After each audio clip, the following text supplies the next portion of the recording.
दोस्तों, आज हम जानेंगे भगवान विष्णु के 9वें अवतार गौतम बुद्ध के बारे में।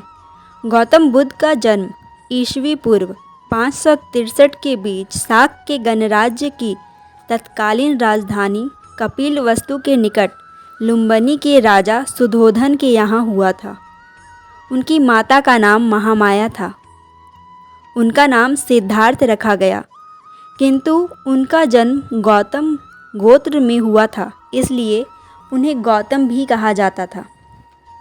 ऐसा कहा जाता है कि उनके जन्म के 7 दिन बाद रानी महामाया का निधन हो गया था और उनकी परवरिश उनकी मौसी और महाराज सुधोधन की दूसरी पत्नी महाप्रजापति ने की थी।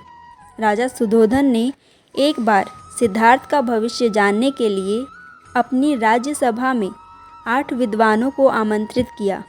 संपूर्ण अभ्यास के बाद एक विद्वान बोले, ये बालक बड़ा होकर या तो चक्रवर्ती सम्राट बनेगा या महान सन्यासी बनकर पवित्र पथ का निर्देशक बनेगा। राजा ने भविष्यवाणी सुनकर सिद्धार्थ को चक्रवर्ती सम्राट बनाना चाहा। सिद्धार्थ ने ऋषि विश्वामित्र के पास से वेद, उपनिषद और युद्ध विद्या आदि की शिक्षा प्राप्त की। फिर उनका विवाह यशोधरा नामक एक कन्या से हो गया और कुछ वर्ष बाद एक पुत्र की प्राप्ति हुई, जिसका नाम राहुल रखा गया। एक दिन सिद्धार्थ नगर की सैर करने निकले तो उन्हें एक बूढ़ा लाचार आदमी दिखा, जो लाठी पकड़े कांपता हुआ जा रहा था।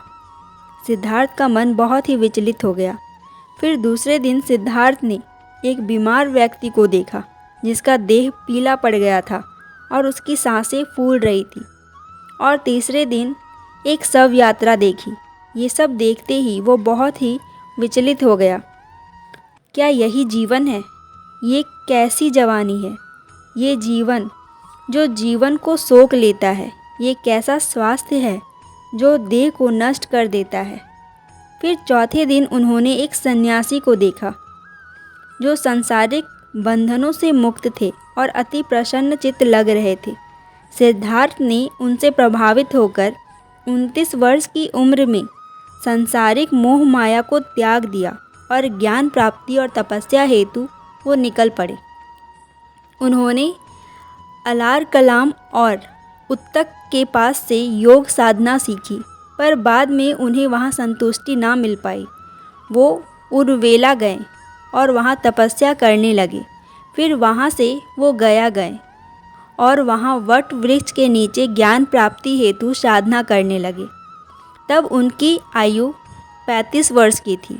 7 दिन और 7 रात्रि के बाद वैशाखी पूर्णिमा के दिन उन्हें ज्ञान की प्राप्ति हुई और तब से वे बुद्ध कहलाए। जिस वृक्ष के नीचे उन्हें ज्ञान प्राप्त हुआ वो वृक्ष बोधि वृक्ष और वो स्थान बोधि गया कहलाया। एक दिन 80 वर्ष की आयु में उन्होंने घोषित किया, मैं जल्द ही परिनिर्वाण के लिए रवाना होऊंगा। फिर कुंडया नामक एक लोहार के भोजन की वजह से वो बीमार पड़ गए और उस लोहार को कहा, तुम्हारी कोई गलती नहीं, तुम्हारा ये भोजन मेरे लिए अतुल्य है। इसके बाद उन्होंने देह त्याग दिया। तो ये थी विष्णु जी के 9वें अवतार की कहानी। अब ये कथा कितनी सत्य है और कितना झूठ, इसका वर्णन तो कहीं नहीं मिलता है, क्योंकि पुराणों में गौतम बुद्ध और भगवान बुद्ध दोनों अलग हैं। आपका इसके बारे में क्या मानना है, मुझे कमेंट करके ज़रूर बताएं। और अगर आपको ये वीडियो अच्छी लगी है तो इसे लाइक करके अपने दोस्तों के साथ शेयर करें और मेरे चैनल को जल्दी से सब्सक्राइब कर लें और बेल आइकन को भी दबाना ना भूलें। धन्यवाद।